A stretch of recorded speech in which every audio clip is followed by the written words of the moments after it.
اسلام سے نہ بھاگو، راہ خدا یہی ہے، اے سونے والو جاگو، شمس الضحیٰ یہی ہے۔ بھائی چارے کا زبردست مظاہرہ حال ہی میں نائجیریا کی احمدیہ مسلم جماعت کی سالانہ کانفرنس کے 71ویں جلسہ سالانہ میں ہوا۔ 35,000 سے زائد لوگ الارو اوگن اسٹیٹ میں جمع ہوئے۔ 3 روزہ جلسہ میں عالمی مسلم اتحاد کی اہم ضرورت پر توجہ مرکوز کی گئی۔ یہ سال کا وہ وقت ہے جب ایک بار پھر احمدیہ مسلم نائجیریا جماعت کے ارکان کے لیے ایک اور روح کو اٹھانے والے جلسہ کے لیے جمع ہونے کا ہے، جو کہ جلسہ سالانہ ہے۔ یہ جلسہ قدیم قصبے الارو اوگن اسٹیٹ نائجیریا میں منعقد ہوا۔ لوگ بھائی چارے اور اپنے ایمان کو مضبوط کرنے کے لیے بڑی تعداد میں یہاں پہنچ رہے ہیں۔ الارو احمدیہ کانفرنس گراؤنڈ 19 اور 21 دسمبر کے درمیان ایک عالمی گاؤں بن گیا، کیونکہ نائجیریا، برطانیہ اور دیگر ممالک کے وفود 2025 کے جلسہ سالانہ کے لیے جمع ہوئے۔ اس سال کے جلسہ سالانہ کا تھیم تھا اور سب مل کر اللہ کی رسی کو مضبوطی سے تھامے رکھیں اور تقسیم نہ ہوں۔ روحانی سفر کا آغاز جمعہ کی نماز کے ساتھ ہوا، جس کی امامت احمدیہ مسلم جماعت نائجیریا کے امیر الحاج عبدالعزیز العطیہ صاحب نے کی۔ اس کے بعد حضرت خلیفۃ المسیح الخامس ایدہ اللہ تعالیٰ بنصر العزیز کے خطبہ جمعہ کی براہ راست نشریات MTA کے ذریعے ہوئی۔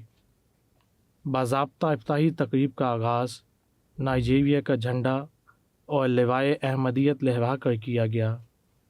قرآن مجید اور عربی اشعار کی روح کو ہلا دینے والی تلاوت کے بعد امیر صاحب نائجیریا نے نائجیریا کے اراکین کو حضور انور ایدہ اللہ تعالیٰ بنصر العزیز کی طرف سے رہنمائی کا خصوصی پیغام دیا۔ ایک کمیونٹی کے طور پر احمدیہ مسلم کمیونٹی جو کچھ بھی کہتی ہے، اس کی تائید قرآن پاک اور حضور صلی اللہ علیہ وآلہ وسلم کی تعلیمات سے ہوتی ہے۔ اس لیے سب کو یاد رکھنا چاہیے کہ پیغام کی تبلیغ کرتے اسے بہترین طریقے سے کرنا چاہیے۔ ہفتے کا اجلاس اہم اجلاس کے طور پر ہوتا ہے۔ روح کو بلند کرنے والے پیغامات اور وائزوں کے لیے سٹیج ترتیب دیا گیا ہے۔ اس سال کے جلسہ سالانہ کا موضوع ہے اور سب مل کر اللہ کی رسی کو مضبوطی سے تھام لیں اور تقسیم نہ ہوں۔ پروفیسر سعید تیمی صاحب نے ایک کلیدی لیکچر دیا جس کا عنوان تھا اتحاد طاقت ہے۔ اسلامی تحریک سے اس باقی مسلم امہ کو موجودہ عالمی چیلنجز کے لیے رہنما کے طور پر اس بات پر خطاب کیا کہ امت مسلمہ کس طرح اتحاد کے ذریعے جدید عالمی چیلنجز سے نمٹ سکتی ہے۔ قوموں کی حکومت کو بھی 21ویں صدی میں ماورائے قوم پرستی کی حقیقت کو اپنانا ہوگا۔ 15 صدیوں پہلے اسلام نے امیگریشن اور بین الاقوامی زندگی گزارنے کے ذریعے عالمی شہرت کی ضرورت پیش کی تھی۔ اللہ تعالیٰ فرماتا ہے، بے شک جن کو فرشتے اپنی جانوں پر ظلم کرتے ہوئے موت دیتے ہیں، وہ کہیں گے آپ کے بعد کیا تھا؟ وہ جواب دیں گے ہم زمین میں مظلوم تھے۔ پھر فرشتے ان سے کہیں گے کیا اللہ کی زمین اتنی وسیع نہیں تھی کہ تم اس میں ہجرت کر جاتے؟ اس جلسے نے بین المذاہب اور قومی مکالمے کے لیے ایک پل کا کام بھی کیا۔ قابل ذکر معززین میں اولو آف الارو ڈاکٹر کہندے بادیوولے صاحب، ایمبیسڈر شرف الدین ایشولا صاحب، ملک مظفر احمد صاحب director of Raqeem international press UK شامل تھے۔ یکجہتی کے اظہار میں نائجیریا کی کرسچن ایسوسی ایشن کے نمائندے بھی موجود تھے۔ ان مہمانوں کے تاثرات درج ذیل ہیں۔ آپ کی کانفرنس کا تھیم کہتا ہے سب مل کر ایک ایک کر کے نہیں بلکہ سب مل کر کہتے ہیں کہ ہمیں اللہ پر ایمان لانا چاہیے، یعنی کہ ہمیں ایک ہونا چاہیے، تقسیم نہیں ہونا چاہیے، بلکہ ان لوگوں کی مذمت کرنی چاہیے جو ہمیں تقسیم کرنے کی کوشش کرتے ہیں۔ آج میں نے جو کچھ دیکھا ہے وہ دین کی ترویج اور دماغ اور ہنر کا جشن ہے۔ جس وقت میں یہاں آیا اس وقت ایوارڈز حاصل کرنے والوں کو بلا رہے تھے جنہوں نے مختلف شعبوں میں شاندار کارکردگی کا مظاہرہ کیا۔ اس سے ظاہر ہوتا ہے کہ ہمارے پاس کوئی کمی نہیں ہے، ہمارے پاس ٹیلنٹ ہے، دماغ ہے جو دنیا میں کہیں بھی کامیابی سے مقابلہ کر سکتے ہیں۔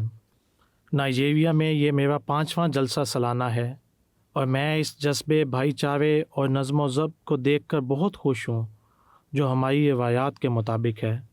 میں نے اس جلسے میں یہ دیکھا ہے۔ الحمدللہ، اللہ ہم سب کو بھائی بھائی بنائے اور ایک زنجیر میں رہنے کی توفیق دے، آمین۔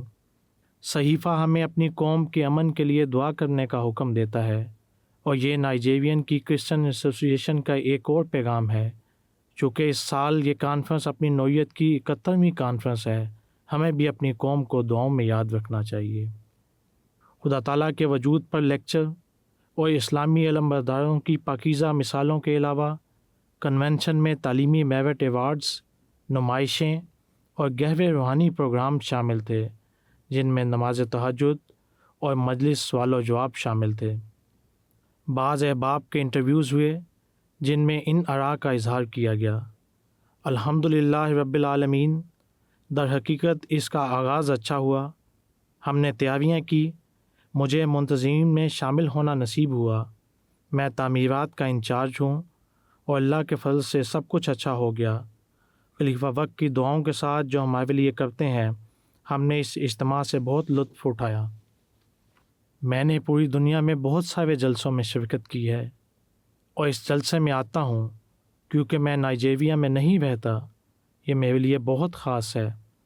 ہم سب یہاں ایک ہی مقصد لے کر آئے تھے کہ ہماری دعائیں قبول ہوں۔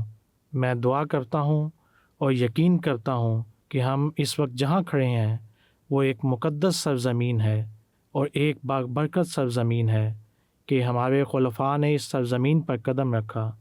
ذاتی طور پر میرے لیے یہ بالکل زبردست ہے۔ میں یہاں آ کر بہت خوش ہوں اور مجھے یقین ہے کہ جب میں یہاں سے چلا جاؤں گا میں ایک بہتر انسان ہوں گا۔ جیسے ہی 71ویں جلسہ سالانہ کا اختتام ہوا، یہ پیغام واضح رہتا ہے کہ اللہ کی رسی کو مضبوطی سے تھامے رکھنا ہے۔ آج دنیا کے جو چیلنجز کا سامنا ہے، اس کا حتمی علاج ہے محبت سب کے لیے، نفرت کسی سے نہیں۔ یہ نائجیریا کے جلسہ سالانہ کا شاندار اختتام ہے، اور جب شرکاء اپنی مختلف منزلوں کی طرف روانہ ہوں گے تو ان سے توقع کی جائے گی کہ وہ اس عظیم اجتماع سے سبق اور پیغام کو آگے بڑھائیں، آمین۔ وجہ اللہ، MTA اسٹوڈیو، نائجیریا۔ اے سونے والو جاگو، شمس الضحیٰ ہی ہے۔